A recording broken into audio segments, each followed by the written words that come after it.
Romans chapter 8 verse 6 says, the mind governed by the flesh is death, but the mind governed by the Spirit is life and peace. Ulit ko mga kapatid, the mind governed by the flesh is death, but the mind governed by the Spirit is life and peace. Panginoong Diyos, papakaya sa lahat, maraming salamat sa umagang ito, Panginoon, that we are here right now, gathered together in the presence of God. We thank you, Jesus, for this wonderful morning. Sa breath of our lungs, Panginoon, nakamulat ang aming pagkas ngayong umagang ito, Panginoon. Salamat, Panginoon. Dahil patunay na Ikaw ang Diyos na aming pinaglilingkuran na buhay, na may tenga na nakakarinig at may bibig na nakakasalita, Panginoon. Kaya Lord God, we are asking for your mouth to speak right now, Panginoon. Itago mo ako sa lingkuran, Panginoon, at Ikaw ang manguna. Ang iyong banal na Espiritu ang magsalita, Panginoon, sa bawat isang narito ngayong umaga ito, Panginoon. Kaya Lord God, anoint me from head to toe, Panginoon, at Ikaw na ang manguna, Panginoon. In Jesus' name, Amen and Amen. Maaari tayo ako. Nagdalpusan na ba kayo, mga kapatid? So, dito sa ating verse, kapatid, ulitin ko. Sinasabi dito, the mind governed by the flesh. Ulitin ko, mababaw ang isalin na to. So, alam ko na sa verse pa lang maintindihan na natin. The mind governed by the flesh is death, but the mind governed by the Spirit is life and peace. So itong topic na pag-uusapan natin ngayon, itong sermon na pag-uusapan natin ngayon, kapatid, ay pinamagatang kong who is in control. Amen? Who is in control? Diba? Nabahagi ko na to nung nung Thursday, if I'm not mistaken, sa group center sa bahay nila Allen. Pero doon yung first time na ibahagi ko to. Doon yung first time. So, binigla ko ni Allen eh. Dapat si Allen yung magtuturo, pero ayun. Pero God is great. God is good. Binigyan tayo ng pagkakataon para magkaroon ng bagay na pag-uusapan natin yun. At bago tayo simula, sinong nakanood ng Inside Out? Taas ang kamay lahat ng nakanood ng Inside Out. Inside Out 1, Inside Out 2. Panood nyo na? Di ba? So, ang Inside Out, kapatid, ito yung movie na parang cartoon siya, na yung pinag-uusapan na kung sino yung may control. Pinag-uusapan kung anong emosyon yung may control doon. Yung naghahawak doon ng control. Diba? So, why is it called Inside Out? Kasi pinag-uusapan doon, kapatid, sa movie na yun. Pero sa pag-uusapan din natin ngayon, ngayong umagang ito, inside out, because what's happening on the inside, it's what we're seeing on the outside. Amen? Kung anong mga bagay na nangyayari sa iyong loob, anong mga bagay na pinanghahawakan mo, ano yung mga bagay na tumatakbo dyan sa isip mo, na nagbibigay sa iyo ng drive to do everything that is not, to do everything na ginagawa mo sa panlabas, yun ang tinatawag na inside out. Diba? Kaya nga tanongin niyo inyong mga sarili, kapatid, who is in control? Diba? Is it envy? Ito yung mga emosyon doon sa inside out eh. Is it envy?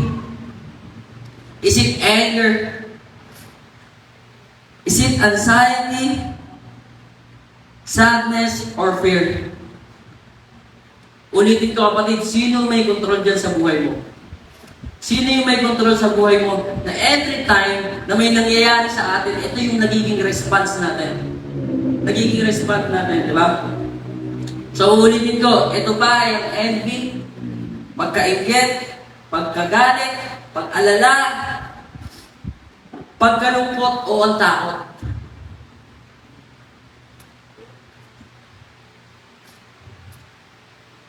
But one thing is for sure, I know that something is controlling me right now, and that is the joy. That's the joy of the Lord, because I know that my God will speak through me right now. Amen? Alam pa natin ng ating Panginoon. Hallelujah. Kinakabahan ako, diyan kasi yung mga tita ko, tsaka dito sa Palawan. Joke lang. Everything is for God. Amen. So is it envy? Pag-usapan natin ang unang bagay. Ano yung kumokontrol sa'yo? Ito po ay pagkainggit. At ang hindi pa natin alam, kapatid, ang pagkainggit, ang unang dahilan kung bakit nagkaroon ng unang pagkakasala. Amen? It is Satan's envy of God. And Satan was the first sinner. Diba? Ang sabi nga sa James chapter 3 verse 16, for where envy and self-seeking exist, confusion and every evil things are there. Amen? Marami sa atin Marami sa atin nagkakaroon ng confusion. Why? Kasi binalagyan tayo ng kaaway ng bagay na hindi naman dapat natin nararamdaman. At yun ay pagkumpara. Amen? Marami sa atin. Imbis na yung respond natin sa ating mga kapatid, baging matuwa tayo, kasi binigay ng Panginoon paggalak ka, mahalin mo yung mga kapatid, mahalin natin yung bawat isang nakikita natin. Pero dahil envy at ang kaaway ang nagkokontrol sa atin, every time na may nakikita tayong successful, every time na may nakikita tayong nakakaangat, every time may nakikita tayong mga tao, meron sila ng mga wala tayo, imbis na matuwa tayo at ma-encourage, pinukumpara natin ang ating mga sarili sa kanila. Amen? Diba? Maraming pagkakataon nararamdaman natin yan. Diba? Actually, minsan ko na rin yung nararamdaman, minsan ko na rin yan. Kasi pag nakikita ko si LeBron James, sabi ko, dapat ako yun. Diba? Pag nakikita ko yung dribble ni Kyrie Irving, sabi ko, dapat ako yun Pero kidding aside, kapatid, alam natin sa sarili natin that there is merong something na gusto natin makuha. Merong someone na meron sila na wala tayo. At nagkakaroon siya ng bagay na nagbubuo siya ng bagay sa ating mga isip at sa ating mga puso na hindi naman dapat sa atin. Kaya kapatid, sobrang delikado kapatid. Kung ito yung emosyon, ito yung bagay na binibigyan natin ng kontrol sa ating buhay. For where there is envy, kapatid, meron tayong tinatawag na chain of life. Ba? Kung dito kayo nung last Sunday, andito si Pastor Joshua, yung ating pastor, sinabi niya merong chain of life. It's either negative or either positive. Diba? Kung pinagpapala ka, sa ating mga Kristiyano pag meron tayong pagpapala at meron chain of life, dahil meron kang something, pinagpala ka ng Panginoon, yung nagiging respond natin, natutuwa tayo, nagiging mabait tayo sa iba, mas nagiging mapagmahal tayo, mas nagiging mapag-ibigin tayo, kasi pinagpapala ka Kasi sinasagot ng Panginoon yung mga panalangin mo Diba? Pero kapatid, sa kabilang banda ng chain of life, whenever you are feeling something negatively, nagre-respond tayo negatively. At yun yung nagiging outcome ng mga bagay na ginagawa natin. Yung negative na bagay na meron tayo sa ating puso't isipan, yun yung nagiging outcome ng kinikilos natin sa panlabas. At ayun ang nakikita sa atin. At kung bakit ko sinabing chain of life? Because where there is envy, it will create anger. Amen? Kung nasaan yung inggit, andun ang pagkakagalit. Kaya nga kapatid, yung mga magnanakaw, sa umpisa magnanakaw lang yung mga yan. Sa umpisa magnanakaw lang yan, malibot lang yung mga kamay niyan.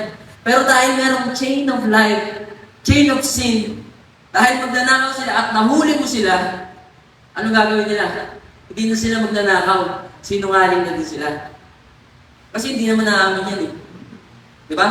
Hindi naman basta-basta naamin yan na sila yung nagnakaw. Hindi, ano lang yun, ganito lang yan. Dinimonyo ang aking kamay. Diba? Naalala niyo yan? Nilalaki sa jeep? Or sa jeep ba yun? Or sa ano? Yung babae, hinipuan niya. Yung babae, hinipuan niya. Diba? Para sa umpisa, last lang yun Last. At nung ginawa niya na yung last na yun, naging line. Kasi sabi, Kuya, ba't mo kayo hinahawakan? Sabi niya, di daw siya yun, demonyo lang daw yung okay niya. Diba?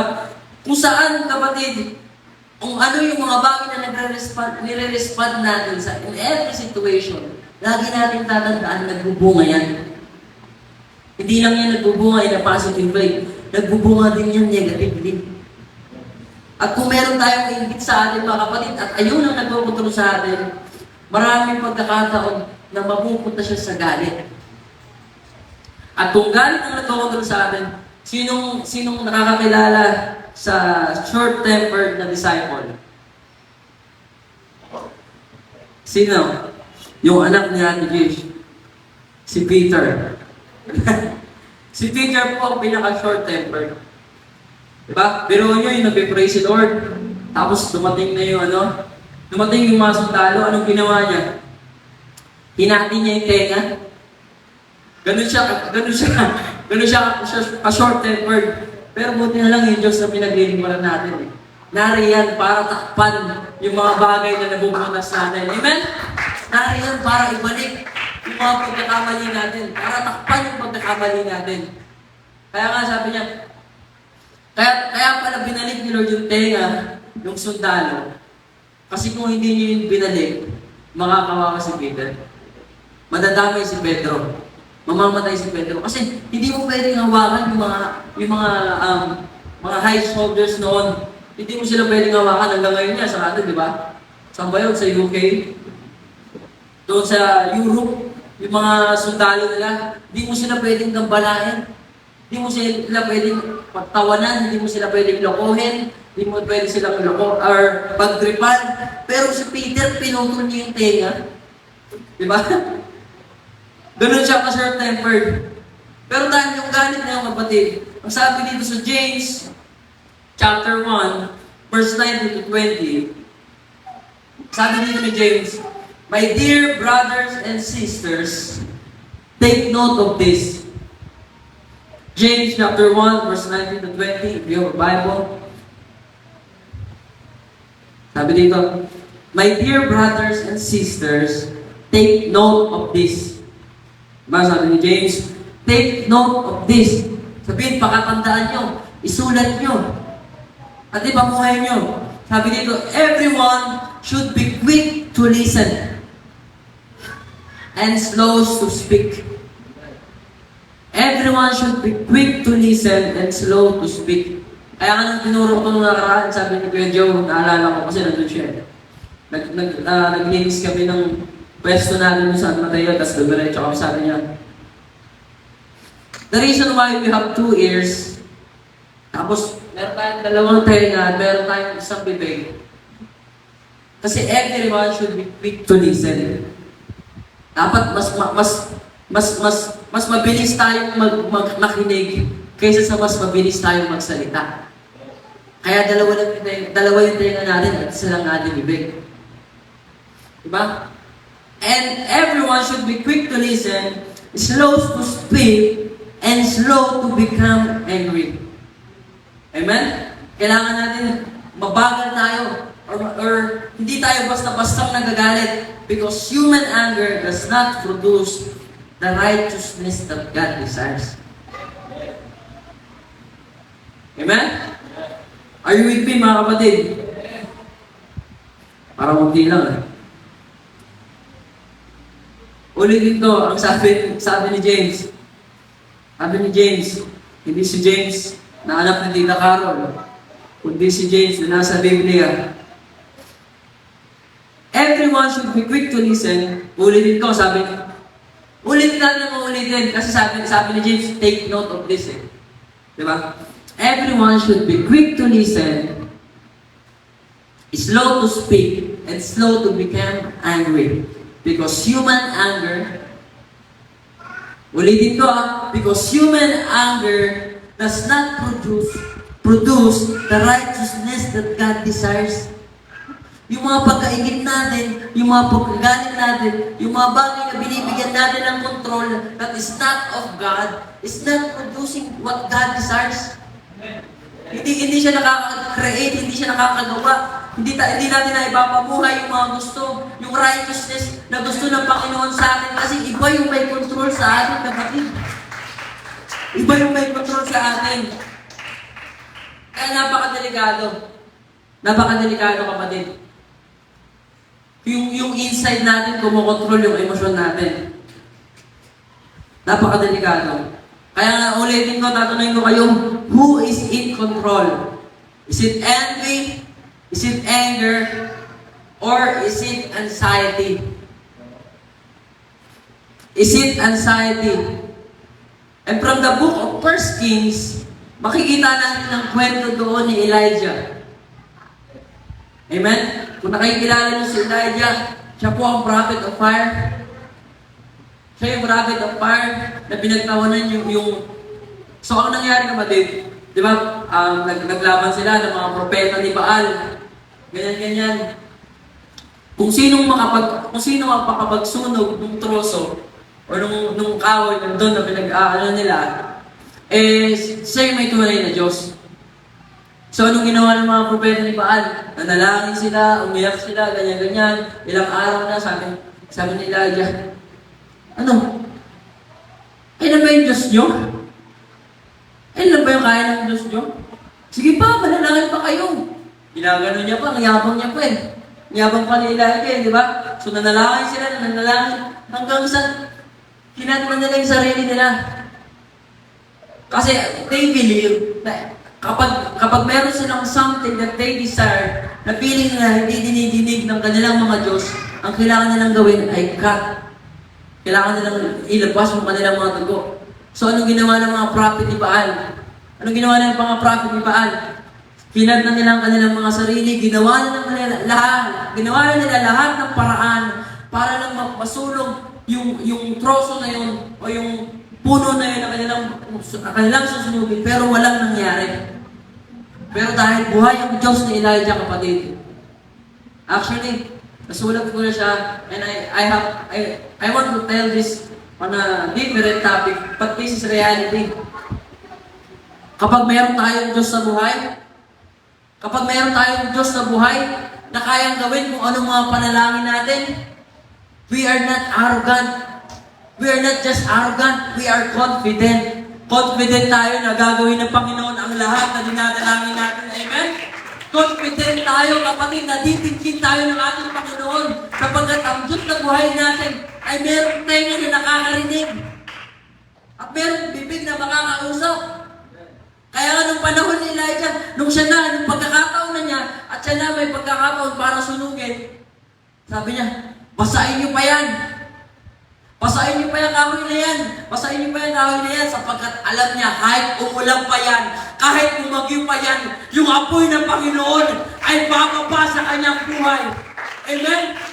Kahit ano pang problema yung humarap, kung alam mong Diyos ang buhay, kung alam mong Diyos ay buhay at siya ang kumukontrol sa iyong buhay, kahit ano pang mangyari dyan sa buhay mo, alam natin na bababa ang presensya ng Panginoon para mag-take over sa atin kapag hindi na natin kaya.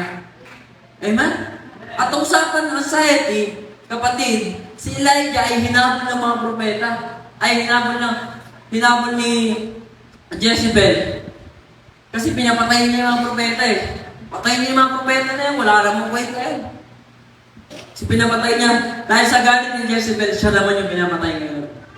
Takbo siya ng takbo, ng takbo siya ng takbo, ng takbo siya ng takbo, hanggang sa mapagod si Elijah. Diba? Marami sa atin, takbo ng takbo eh. Takbo ng takbo sa pagkatawag ng Panginoon. Takbo tayo ng takbo, ng takbo tayo ng takbo, ng takbo tayo ng takbo, hanggang mapagod na tayo. Pero dahil nabago si Elijah, ang sabi niya sa 1 Kings chapter 19, verse 3 to 4, dahil sa pagod niya, dahil sa takot niya, biruin mo, papatayin ka na. Hinahabol ka ng mga sundalo. Talagang matatakot ka. Hindi nga lang natin makuha yung gusto natin, natatakot tayo. Hindi nga lang, maliit nga lang yung sahod natin, natatakot na nga tayo. May something is missing. Yung buhay natin hindi naaayon. sa kalooban natin or kung anong gusto natin, natatakot na tayo. Ikaw pa kayang habulin ka at patayin ka? Kaya anong panahon ni Elijah? Elijah was afraid. 1 Kings 19:3-4. Elijah was afraid and fled for his life, going to Beersheba of Judah. He left his servant there and went a day's journey into the desert until he came to a broom tree and sat beneath it. He prayed for death. Ulitin to. Si Elijah, prophet of fire, na ang yabang-yabang nung kanina. Na ginawa niya yung lahat. Pinagpapatay niya yung mga propeta ni Baal. Ginawa niya. Sa sobrang yabang niya, binasa niya pa. Meron siyang confident eh. Alam niya kasi nabuhay yung Panginoon niya eh. Pero sa maraming pagkakataon, kapatid, may nangyayari sa atin na hindi na natin kaya. May nangyayari sa buhay natin na akala natin hindi na natin kaya. Napapagod tayo, napaburn out tayo. At ito yung naranasan ni Elijah, na-burn out si Elijah. And then he prayed for them. Sabi niya, "This is enough, O Lord. Take my life, for I am no better than my fathers." Yung Elijah na matapang, yung Elijah na may Diyos na buhay, nanalangin ng ganito. Sabi niya, "Ayoko na, Panginoon. Kunin mo na yung buhay ko." Kaya nga sabi niya, hindi naman ako higit doon sa mga ancestors ko. Ang ibig sabihin niya yung mga ancestor ni Elijah na hindi naging tapat sa Panginoon, na hindi naging worthy, hindi naging righteous sa Panginoon. Sabi niya, "I am no better than my fathers."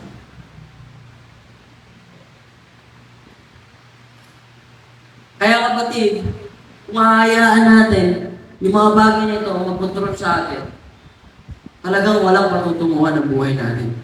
Darating tayo sa pagkakataon na ayaw natin mabuhay. Kapag dumating ka sa pagkakataon na yung emosyon natin ang binigyan natin ng kontrol. Na yung emosyon natin yung binigyan natin ng kontrol. Kaya ulitin ko, tatanungin ko kayo mali, who is in control? Is it envy? Is it anger? Is it anxiety? Or is it sadness? Diba? Sa Inside Out, pinakasikat dun sa sadness eh. Pero kapatid, yung sadness na nag-uusapan natin dito ay yung pagkalungkot ni Haring David. Amen? Si Haring David na nagpupuri sa Panginoon hanggang sa humahubaran na a man after God's heart, nalulungkot din pala. Nalulungkot din pala. Kaya kasabi niya sa Psalms chapter 6, verse 5-7, sabi niya, Psalms chapter 6, verse 5-7, ang sabi ni Haring David, ito ang kanyang awit, "Among the dead, no one proclaims your name. Among the dead, no one proclaims your name. Who praises you from the grave?" Sabi niya, "I am worn out from my groaning. All night long I flood my bed with weeping and drench my couch with tears. My eyes grow weak with sorrow. They fail because of all my foes." And the reason why I love the Bible, alam ko narinig niyo na ito sa akin before, but some of you might not heard it. Kaya dahil mahal na mahal yung Biblia, kapatid. Sapagkat ang Biblia, baka siya natawag na Holy Bible. Tinatawag siya ng Holy Bible, right? And the reason why Bible is holy, because it is telling the truth. Sinasabi niya lahat, wala siyang tinatago. Pwede niya namang sabihin, a man after God's heart lang si David. Eh. Pwede niya namang sabihin na si David is a great king na maraming kingdom ang pinapumpag sa pangyarihan ng Panginoon, sa tulong ng Panginoon. Pwede namang sabihin na gano'n na lang si David. Pwede namang sabihin na si Peter ay tapat. Pwede namang sabihin gano'n, pero dahil totoo ang Biblia, sinasabi niyang katotohanan, ang katotohanan walang tinatago. Ang katotohanan walang tinatago. Kaya sinabi dito, pinakita ni David ang kanyang pagkalungkot. Pinakita yung kwento ni Peter kung paano niya dininay si Jesus. Paano niya dininay si Jesus? Pero yun, pinaglaban mo si Jesus. Ginano mo pa yung tenga, tapos i-deny mo rin pala. Kasi nasisway tayo ng ating mga emosyon eh. Nasisway tayo ng mga ating emosyon, ng ating mga kagustuhan sa buhay. Pero ulit ko kapatid, kaya holy, ang Holy Bible, ang tawag sa Holy Bible, because holiness must come in truth. And this is why I love the Bible. Pinapakita niya lahat, yung ups and downs, yung mga heroes of faith natin. Kaya nga pinakita dito na si David, na matapang na hari, magiting na hari, na a man after God's heart, is nilamon ng lungkot. Paano pa kaya tayo? Paano pa kaya tayo? Ako lang ito. Diba? No, gumagano mga tayo. Ako lang ito eh. Ako lang ito eh. Kaya ang sabi ni David eh. Sabi ni David, all night long I flogged my bed with weeping. Maraming pagkakataon, we found ourselves doing the same thing. Amen? Nakikita natin yung sarili doing the same thing. Every time na matutulog tayo, malulungkot tayo. Why? Kasi hindi naaayon sa kagustuhan natin yung mga nangyayari sa buhay natin eh. Kasi may mga panalangin tayo na hindi pa sinasagot ng Panginoon. Kasi may mga pagkakataon, kapatid, na we feel that we are not enough. Kahit marami na tayong ginagawa, marami na tayong kinikilos, marami na tayong kahit kaanong sipag natin, hindi natin makuha yung mga gusto natin. Kaya nalulungkot tayo. Kaya yun nag-create ng sadness. Diba? Kaya nga sa pagka-fail ni David, nakaka-relate tayo. Amen? Nakaka-relate tayo. Actually, for the past few weeks, nakarelate ako doon. And I don't think I'm not worthy to speak like in your front, in this pulpit. Kasi, feeling ko hindi ako dapat maraming mga bagay, ang hirap bitawan. May mga bagay tayong ayaw ng Diyos pero ginagawa natin. Di ba? Pero I've come to conclusion na lagi kong sinasabi sa atin that whenever we feel that we are unworthy of God's eyes, lagi natin tatanungin, sino bang karapat-dapat?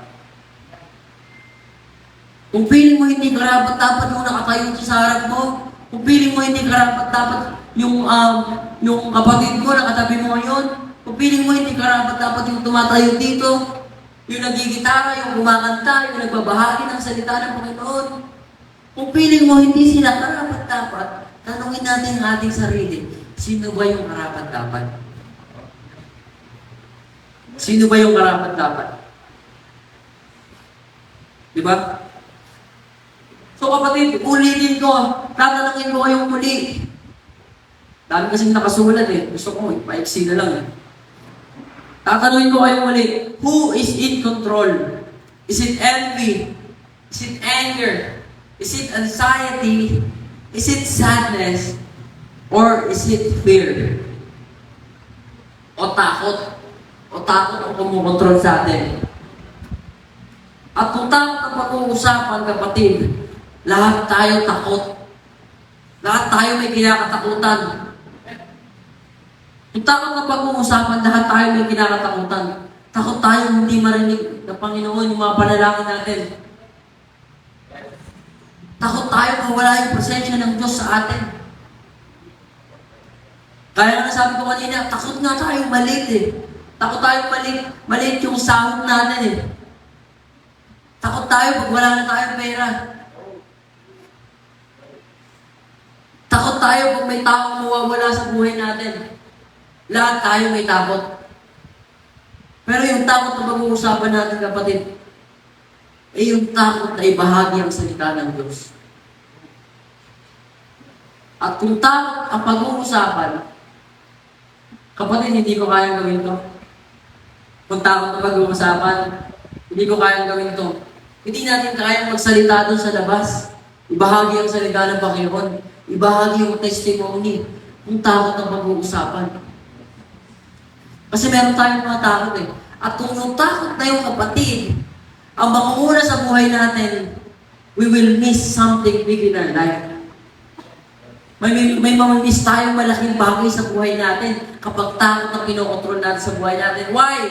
Kasi kung takot ka na ibahagi ang salita ng Diyos sa iyong mga pamilya, sa iyong kapatid, sa iyong mga trabaho, maaaring sila na sana yung kasama mo naglilingkod. Pero dahil natakot ka, wala sila ngayon. Kaya every time na natatakot tayo, we are missing something big in our life. Amen? Kaya huwag natin hayaan na yung takot ang magkocontrol sa atin. Kaya kapatid, uulitin ko, who is in control? Is it envy? Is it anger? Is it anxiety, sadness, or fear? Or is it the Holy Spirit? Amen? Yung mga emosyon na ba yun na nagkocontrol sa atin o ang banal na Espiritu? Hallelujah. At kung ang banal na Espiritu ang hahayaan natin kumontrol sa buhay natin, and one thing is for sure, bago pala tayo pumunta doon, nakalimutan kong basahin. Alam mo yung Diyos na pinag-ilingkuran natin? Hindi siya kagaya ng jowa natin na ini-invalidate yung mga feelings natin. Hindi siya kagaya ng mga magulang natin, yung mga anak natin, kapatid natin, or kung sino mang yan, yung boss natin, hindi siya kagaya ng mga taong nakikita natin dito sa lupa. Kasi ang Diyos na pinaglilingkuran natin, hinahayaan niyang maramdaman natin yung mga bagay niyan. Amen? Hinahayaan niyang, sige malungkot ka, sige matakot ka, sige magalit ka. Kaya nga sabi niya, sige magalit ka, huwag ka lang magkakasala. Diba? Hindi niya hinahayaan na ma-oppress ka dun sa mga feelings, ma-deprive ka dun sa mga feelings mo. Kasi tao ka eh. And that what makes us human. That what makes us human. Yung mga bagay na nararanasan natin, yung mga emosyon na pinag-uusapan natin, hinahayaan ng Panginoon na maramdaman natin yan. Pero ang hindi hinahayaan ng Panginoon ay magpakontrol ka dyan sa mga bagay na yan, kapatid. Kaya nagpapasya ng banal na Espiritu, kapatid. Kapagkat kung hindi mo kontrolin ang mga emotion na yan, ang mga emotion na yan ang magkocontrol sa iyo. Amen? Kung hindi mo hahayaan ng Panginoon na kumilos sa buhay mo, kung hindi mo siya hahayaan, kung hindi mo ibibigay sa kanya yung steering wheel, iba ang magdadrive sa buhay mo. At uulitin ko sa ating verse, the mind governed by the flesh is death. Kung hayaan natin yung utak natin, yung mga iniisip natin na magkocontrol sa buhay natin, siya ang magdadrive. For sure, one thing is for sure, hayaan ka niyang mabangga. Hayaan ka niyang mabangga at mapahamak. But the mind, governed by the Spirit, is life and peace. Palakpakan natin ang ating Panginoon. Palakpakan natin ang ating Panginoon, mga kapatid. Hallelujah, hallelujah, hallelujah, hallelujah, hallelujah. Kaya mga kapatid sabi sa 2 Corinthians chapter 10 verse 15, take your thoughts captive. 2 Corinthians chapter 10 verse 15, take your thoughts captive and make it obedient to Christ. Lahat ng iniisip mo, huliin mo. Lahat ng iniisip mo, isalang mo.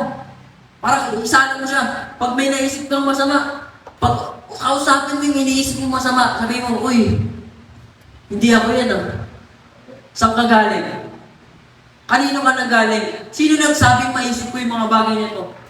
Take your thoughts captive and make it obedient to Christ. Kung nararamdaman mo, sobrang down ka, and you are identifying yourself as a failure, take your thoughts captive. You are not a failure. Amen? You are a God's creation. At kapag Panginoon ang gumawa sa'yo, perfecto kang hinulma ng Panginoon. Perfecto ang ginawa ng Panginoon. Make it obedient to Christ. Ang lahat ng iniisip mo, ang lahat ng mga bagay na negative na iniisip natin, make it obedient to Christ. Make it obedient to Christ. At ang nasulat ko nga dito, and this is powerful, I know that you are struggling. And this is reality. At ito ang katotohanan. Yung pinag-uusapan natin, yung kanina mga sinasabi ko, informasyon lang yon. Pero ito ang katotohanan. I know that you are struggling. I know that you are struggling with envy. You are struggling with anger. You are struggling with fear, anxiety, and sadness. I know that you are struggling. But this is what the Lord says. Keep struggling. Keep struggling. Keep struggling. You're not hearing me. Keep struggling. Labanan mo. Labanan mo. Labanan mo. Isipin mo yung mga bagay na yung kapatid. At huwag ka sanang dumating sa point na wala ka ng pake. Keep struggling. Huwag ka sanang dumating sa point na tanggapin mo na failure ka. Huwag ka sanang dumating sa point na lamunin ka na ng takot mo. Huwag ka na sanang dumating sa point na kontrolin ka ng galit mo, kapatid. Keep struggling. Keep struggling. Labanan natin yung mga bagay na yan, kapatid. Sapagkat when you keep struggling, I know that you are not struggling alone, kapatid. Kasama mo ang ating Panginoon. Kasama mo ang Panginoon sa lahat ng iyong laban. Laban ng iyong trabaho, laban ng iyong pag-aaral, laban ng mga bagay na nangyayari sa buhay mo, at kahit laban pa yan ng emosyon doon sa loob mo. Kapatid, keep struggling because you are not struggling alone, kapatid. And when you let the Holy Spirit speak through your life, control your life, yan ang sabi dito when you are envious, sabi ng Proverbs 23 verse 17, let not your heart envy sinners, but continue in the fear of the Lord all the days of your life. Huwag kang maingit dyan sa mga makasalanan na yan. Kundi ang isipin natin, matakot tayo sa Diyos. Kapag mayroon kang takot sa Panginoon, wala ka ng oras para sa ibang bagay. Kapag mayroon kang takot sa Panginoon, when you have the holy fear of the Lord, you will not have time for the others. Kasi, pag mayroon kang takot sa Panginoon, ang saya kaya magbasa ng Biblia. Pag mayroon kang takot sa Panginoon, ang saya kaya kumilos para sa Panginoon. Umattend sa mga ministry, umattend sa evangelism, sa group center, ibahagi ang salita ng Panginoon. Pag mayroon kang takot sa Panginoon, mawawalan ka na ng oras sa ibang bagay. Kaya nga sabi ni Solomon sa Proverbs, sabi niya, let not your heart envy sinners. When you have the Holy Spirit, you will let the Holy Spirit speak to your thoughts. Hindi yung mga sarili mong isip. Kasi kung meron kang banal na spirito at kung anger ang nangungusap sa'yo, kung yung anger ang ini-struggle mo ngayon, kapatid, at sabi niya sa John 14:27, peace I live with you, my peace I give you. I do not give to you as the world gives. Do not let your hearts be troubled, and do not be afraid. Kung galit ang nangunguna sa atin, actually, naranasan ko yun sa klase ko one time. I don't know why, pero bakit pag nakikita ko siya kahit wala ko siyang ginagawang mali, naiinis na ako sa kanya. At nangyayari rin sa atin pag may nakikita kang tao, wala pa siyang ginagawa, nakikita mo yung past na ginawa niya. Nakita mo yung pagkakamali niya. At yun ay bunga ng galit. Kaya delikado yung galit, kapatid. Ulitin ko, sabi sa verse natin kanina, human anger does not produce the righteousness of God desires. Hindi siya nagbubunga ng magandang bagay, mabuting halimbawa. At kung mabangong sa iyo ang pag-uusapan, mabaho siya sa Diyos. Ayaw ng Panginoon ng ganun. Kaya kung meron kang banal na spirito, hindi niya hayaan na magkaroon ka ng galit, kundi hayaan ka niya na magkaroon ka ng kapayapaan. Amen? Sabi niya, peace I live with you, my peace I give you. I did not give to you as the world gives. Hindi niya binibigay yung mga bagay na binibigay ng mundo. Do not let your hearts be troubled, and do not be afraid. Amen? Palakpakan natin. Hallelujah. Hallelujah. And when, kagabi ko lang ito binigyan ng bali. Pero, God is with you. I'm so blessed that God is with you. And when we're gonna talk about anxiety, di ba pinag-usapan natin yung 1 Kings chapter 19, verse 3 to 4.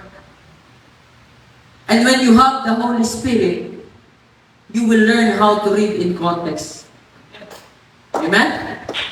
When you have the Holy Spirit, hindi ka na maghahanap ng verse na mag-justify ng masasama mong ugali. When we have the Holy Spirit, hindi na tayo maghahanap ng verse na mag-comfort sa atin para lang mag-disregard natin yung pangit natin ugali, para hindi natin mapansin, para hindi ma-rebuke. Diba? Sabi ng Panginoon, sabi niya sa Proverbs, open rebuke is better than secret love. Kaya importante kapatid, na nagpapansinan tayo. Paminsan-minsan, huwag naman palagi-lagi. Pero when you have the Holy Spirit, and when you let the Holy Spirit control your life, you will learn how to read Bible in context. At kung babasahin natin ito in context, ang sabi niya sa verse 4, he prayed, sabi ni Elijah, he prayed for death. This is enough. Oh Lord, take my life, for I am now better than my fathers. But Elijah has the Holy Spirit of God. He laid down in verse 5 to 8, he laid down and fell asleep under the broom tree. But then an angel touched him and ordered him to get up and eat. Amen? Get up and eat. Nung pagod na pagod si Elijah, nung wala na siyang kayang gawin, nung hindi niya na alam kung anong nangyayari sa buhay niya, kasi hinahabol siya ng mga demonyo, hinahabol siya ng mga soldiers, ni Propeta Baal, ni Jezebel, hinahabol siya ng mga tao na yun, hindi niya na alam ang gagawin niya. Pagod na siya. Ang sabi ng Panginoon, bumangon ka at kumain. Bumangon ka at kumain. Ang lumit pa nga dito eh. Kung babasahin natin yung context. He looked, and there at his head was a herd cake and a jug of water. Pinakain siya ng Panginoon.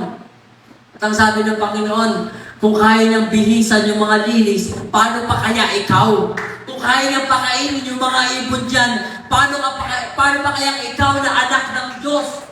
Kaya wag kang mag-aalala kapatid. At pangalawang beses, binalikan siya ng Panginoon, but the angel of the Lord came back a second time, touched him, and ordered, get up and eat, else the journey will be too long for you. Diba? Sabi ng mensahe ng Panginoon, bumangon ka at kumain. Sabi ng mensahe ng Panginoon, bumangon ka at kumain. Sabi ng mensahe ng Panginoon, bumangon ka at kumain kasi malayo pa yung lalakarin mo. Amen? Hallelujah! Palakpakan natin ang ating Panginoon. Hallelujah! Hallelujah! And when I read it, kagabi, sabi ko, Lord, thank you, Jesus. Kasi sa haba ng lalakarin natin, hindi pa nga ito yung huli. Umpisa sa pangalaw ito eh. Amen? This is just the beginning. Buti na lang may Panginoon tayo na nag-care sa atin. Buti na lang may Panginoon tayo may paki sa nararamdaman natin. Sabi niyo, parang lang yung pag-kismisan. Sabi niyo, get up and eat, else the journey will be too long for you. Kaya anong ginawa ni Elijah? He got up, ate and drank, then strengthened by that food. He walked 40 days and 40 nights to the mountain of God, Horeb. Nagpatuloy ng naglakad. At kapatid, hindi natin kaya magpatuloy ng maglakad kung wala tayong gabay ng Panginoon. Hindi natin kaya magpatuloy maglakad doon sa journey na lalakaran natin, doon sa pagkatawag ng Panginoon. Hindi natin kaya lakaran yung pagkatawag ng Panginoon kung wala yung tumawag sa atin. What's the point? What's the point of walking on God's calling kung hindi mo naman kasama yung tumawag? Amen? Kaya kapatid, huwag na huwag tayo magpapakontrol dyan sa ingit na yan. Huwag na huwag kang magpapakontrol dyan sa galit na yan. Huwag kang magpapakontrol dyan sa anxiety. You're better than that. You're better than that. And you will be better when you have the Holy Spirit. Kaya kung pag-uusapan natin yung sadness, di ba, nalungkot si David. Nalungkot si David, umiyak si David. Nababasa niya na drowning in tears yung mahigaan niya dahil sa kanyang kalungkutan. Diba? He failed so much. He failed so much. Si David ay mamatay tao. Si David ay nangaagaw ng asawa. Diba? Pero, ulit nito dapat nung inanin, who is righteous? Who is righteous? And when you have the Holy Spirit, kapatid, at kung meron kang banal na spirito, kahit ano pa yung lungkot mo, kahit anong pa yung anxiety mo, ang sabi ng Panginoon, Matthew 11:28, come to me, all you are weary and burdened, and I will give you rest. Amen? Palakpakan natin ang Diyos. Hallelujah. Hallelujah. And when you have the Holy Spirit, sabi ko, read in context Kung babasahin mo yung Psalms verses, chapter 6, yun yung malungkot si David. Pero kung binasa mo na, doon ka na sa chapter 34, anong sabi ng Panginoon? The righteous cry out. Sabi ko kanina, who is righteous? Sabi ko kanina, sino ba yung karapat-dapat? Sino ba yung worthy? Who is righteous? Anong sabi ng Psalms? The righteous cried out and the Lord hears and rescued them from all their troubles. Kapatid, ilang beses ka na bang nirinig ng Panginoon? Ilang beses ka na bang sinalba ng Panginoon dyan sa mga problema mo? Ilang beses na bang sinalukan ng Panginoon sa pagkalalag mo, mga kapatid? And when the Lord hears you, you are the righteous person. Amen? Hallelujah! Hallelujah! When the Lord hears you, you are the righteous person, mga kapatid. Kaya sabi niya, the Lord is near to the broken-hearted. Hallelujah! Hallelujah! The Lord is near to the broken-hearted. He saves those crushed in spirit. Hahayaan ka na, Panginoon, maramdaman mo yung emosyon mo, maramdaman mo yung feelings mo, pero lagi mong tatandaan, He is close to the broken-hearted, and He saved all those who are crushed in spirit. Yan ang Diyos na pinaglilingkuran mo, kapatid. Yan ang Diyos na buhay na pinaglilingkuran mo, kapatid. Hallelujah. Hallelujah. Hallelujah. And when we're gonna talk about fear, sabi ng Panginoon sa 2 Timothy chapter 1 verse 17, when you have the Holy Spirit, sabi ni Paul kay Timothy, 2 Timothy 1:7, for God gave us a spirit not of fear. Binigyan ka ng Diyos ng espiritu na hindi ng takot. Hindi ka niya binigyan ng spirit of fear. Hindi ka niya binigyan ng espiritu na matatakotin sa mga future. Kaya nga sabi niya, huwag kang matakot sa iyong kinabukasan. Hayaan mo siya ang mag-isip sa kanyang sarili. Ayun ang sabi ng Panginoon. Kaya nga, huwag tayo matakot na ibahagi ang salita ng Panginoon. Sabagat hindi kanya binigyan ng espiritu ng takot, binigyan kanya ng banal na espiritu of boldness to preach the gospel of Christ. Amen? Kaya sabi niya, for God gave us a spirit, not of fear, but of power and love and self-control. Hallelujah! Hallelujah! He did not give the spirit of fear, kundi binigyan kanya ng kapangyarihan. Binigyan kanya ng kapangyarihan. Binigyan kanya ng pagmamahal. At binigyan kanya ng self-control. Kaya kung hindi mo makontrol yung emosyon mo, hindi yan sa Diyos. Kung hindi mo makontrol yung emosyon mo, kung hindi mo magawa yung mga bagay na gusto mo dahil sa emosyon mo, kung laging emosyon mo ang umaharang diyon sa pagkatawag mo sa Panginoon, hindi yan sa Diyos. Sapagkat anong sabi ng Panginoon, kung nasa Diyos ka, you will walk by faith and not by sight. You will walk by faith and not by sight. At kung mahaharangan ka ng mga bagay na nakikita mo, hindi yan sa Diyos. Hindi yan pananampalataya. Amen? Kung mahaharangan ka ng taong yan, na kinakagalit mo? Para lakaran yung righteousness of God? Oh, come on, church. Oh, come on, church. Kung hayaan mo yung tao na yan, kinakaingit mo, namaharangan ka, humigit ka na lang at manalangin. Humigit ka na lang at manalangin.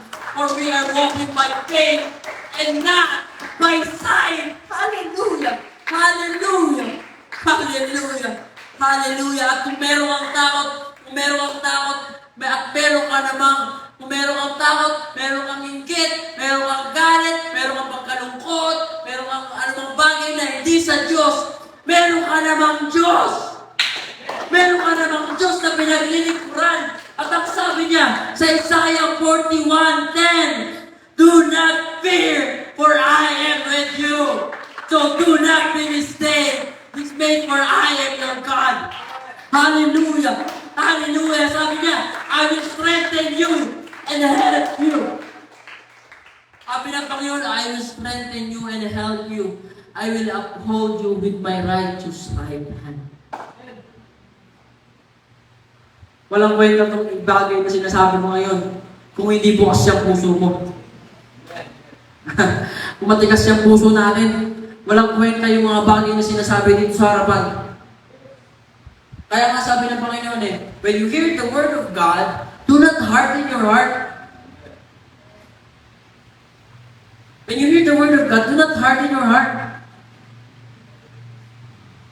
Hindi tayo pa-importante sa Diyos. Kaya kita na nakikinig tayo sa salita ng Panginoon. Buksan natin ang ating mga puso. Magpakumbaba tayo. Sapagkat ito na yung pinaka-importanting mensahe na maririnig mo sa buong linggo. Monday to Saturday, nagpe-Facebook ka, nagti-TikTok ka. Naglalaro ka, ginagawa mo yung mga bagay na wala naman ayon sa kalooban ng Diyos. Kaya importante kapag na makinig ka naman. Ay anong sabi niya sa James? Anong sabi niya sa James? Wag lamang lamang sana kayo maging tagapagkinig, kundi maging tagapaggawa ng mensahe ng Panginoon. Amen? Palakpakan natin ang ating Panginoon. Hallelujah. Hallelujah.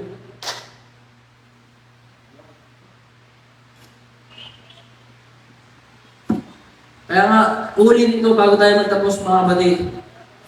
Tatanungin ko kayo, who is in control? Who is in control?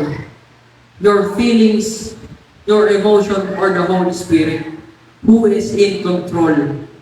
Kaya when you let the Holy Spirit be controlling your life, kapatid, ito ang mensahe ng Panginoon. Ito ang mensahe ng Panginoon. Let the Holy Spirit be control of your life so that He can change you from the inside out. Amen? Hallelujah! Kapag hinayaan mo banal na Espiritu ang kumino sa iyo, ang mag-control sa iyo, He will be the one who is working to change you from the inside out. Amen? Palakpakan na natin ang bagong Panginoon. Palakpakan natin ang ating Panginoon. Kaya nga kung banal na Espiritu na kumikilos sa iyo, magbubunga ka na rin ng banal na Espiritu. Imbis na takot, imbis na pagkalungkot, imbis na inis, imbis na galit, imbis na pagkatakot na nararamdaman mo, ang sabi sa Galatians 5:22-23, but the fruit of the Spirit is love, joy, peace, forbearance, kindness, goodness, faithfulness, gentleness, and self-control. Against such things, there is no law. Amen? Against such things, there is no law. Kaya nga sabi ko sa inyo kanina when you have the fear of the Lord, wala ka ng panahon para magalit. Wala ka ng panahon para magpakontrol dyan sa galit. Wala ka ng panahon para magpakontrol dyan sa anxiety, sa depression na yan. Wala ka ng panahon para magpakontrol dyan sa takot mo. Kasi meron ka ng banal na spirito At kung meron kang banal na spirito, and you are working through your envy and anger, there is the Holy Spirit to rebuke you and to remind you na anak, hindi ka dapat ganyan. Dapat ganito ka, dapat ganyan ka, hindi ka dapat At kung meron ka banal na spirito, kapatid, and you are working with your anxiety and sadness and fear, you have the Holy Spirit to comfort you. Kaya nga comforter ang tawag sa banal na spirito eh. Kaya nga comforter ang tawag sa banal na spirito eh. Kaya kapatid, uulit ko sa inyo, you need nothing else but the Holy Spirit. Wala ka nang ibang kailangan sa buhay mo, kapatid. Wala ka nang ibang kailangan dyan sa buhay mo, kundi yung banal na spirito. Kasi kung wala yung banal na spirito, hindi natin kaya lakaran yung pagkatawag ng Panginoon.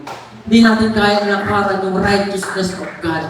Hindi natin kaya lakaran yung kabanalan ng Diyos kung wala kang banal na spirito. Kaya kapatid, huwag natin hayaan yung mga bagay na yan ang mag-control sa atin. Huwag natin yung mga bagay na yung mga bagay na yan ang umawak sa atin. Matagal ka nang hinahawakan yan. All of your years that you are in Christ, mas matimbang pa rin yung mga bagay na yan. Matagal na yan. Ngayon na yung pagkakataon para magbago. Ngayon na yung pagkakataon para hayaan naman ang banal na spirito ang humawak sa'yo. Matagal ka niyang hinahawakan yan sa leeg. Amen? Matagal na tayong hinahawakan yung takot na yan. Matagal na tayong hinahawakan yung galit na yan. Matagal na tayong hinahawakan ng anxiety, depression na yan. Matagal na tayong hinahawakan ng mga bagay na hindi sa Diyos. Kapatid, hayaan naman natin hawakan tayo ng Diyos. Hayaan mo naman ngayong umagang ito. Ang Diyos naman ang mawawak sa iyo. Ang Diyos naman ang mag-control dyan sa buhay mo. Kaya mga kapatid, maaari tayo tumayo. Bago tayo umawin.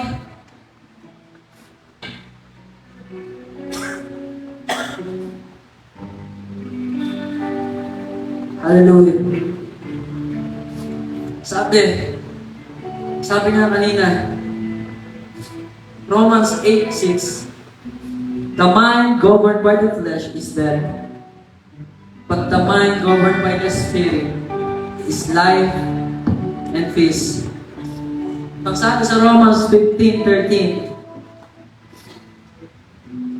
may the God of hope,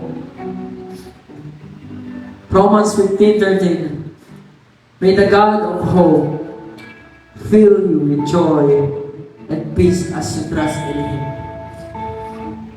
so that you may overflow with hope by the power of the Holy Spirit. Hallelujah. Hallelujah, hallelujah, hallelujah. Hallelujah, hallelujah. Kaya ngayong umagang ito, kapatid, do not reserve your worship for the afternoon service. Sa tuwing may pagkakataon tayo para magsamba, ayun ang pagkakataon para ibigay natin ang lahat ng ating kaya gawin para sambahin ng ating Panginoon. Kaya this morning, I want you to think of everything that is controlling you in your life. I want you to think of that situation, yung nangyari na yun, na hinayaan mo yung emosyon mo, yung umilo sa buhay mo. I want you to think of everything that you're doing that is not of God. And take that thought captive. Take that thought captive. Take that thought captive. Hulihin mo yung isip na yan at sabihin mo, hindi ako yan. Hindi ako yan. Hindi yan yung pagkatawag ng Diyos sa akin. Hindi yan yung identity ko. Hindi dapat ako ganito. Dapat kinokontrol ako ng banal na spirito. Make it obedient to Christ. Make it obedient to Christ. Hallelujah.